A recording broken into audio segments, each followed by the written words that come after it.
Hello, my name is Palka. The problem I investigated was, when does chromatic adaptation occur and how long does it last?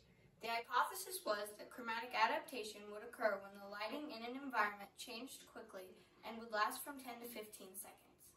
I chose this project because it was something that was new to me, and I thought it would be interesting to learn how we see color, which is something I just see every day.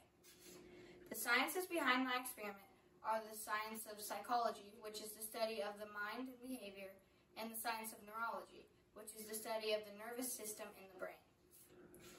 Vision occurs when the brain and the eyes communicate with each other.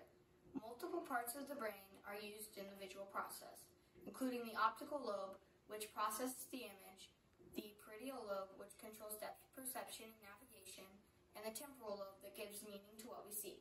In order to see, light reflects off of an object and into our eyes, which then sends signals through the optic nerve to the brain in order to process what we see.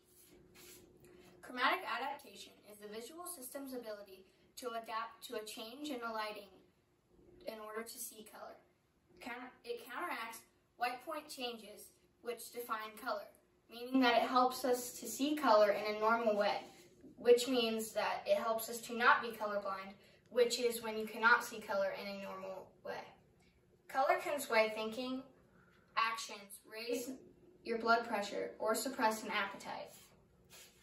The materials used in my project were a color printer, stopwatch, timer, lights, tape, an assistant, and 15 test subjects. In order to test my subjects, I taped 2 images to a wall in a room with the lights off. In the middle of each image was a black dot that each of the subjects was asked to stare at for 20 seconds each, while they were standing an arm's length away from the images.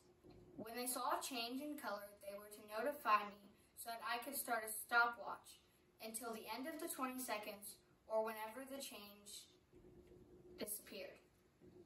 Then an experiment was repeated with the lights on and for 15 different people. The control in my experiment was the age of the test subjects, the place where I tested, the length of the test, and the images that were used. The variable was turning on and off the lights. During the experiment, it was observed that multiple people did not see a change in the images at all in either of the tests. And it did not last for very long, and when it did occur, only occurred for a short period of time. The hypothesis was rejected. Chromatic adaptation did not occur when the lighting in an environment changed quickly and did not last from 10 to 15 seconds.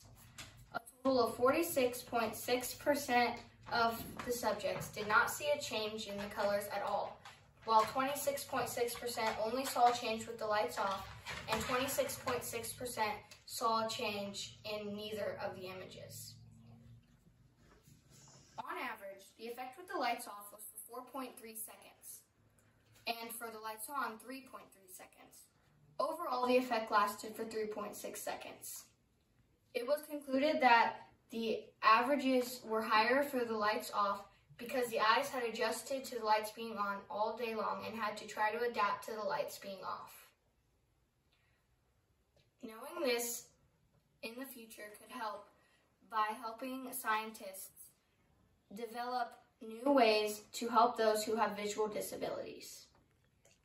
Thank you.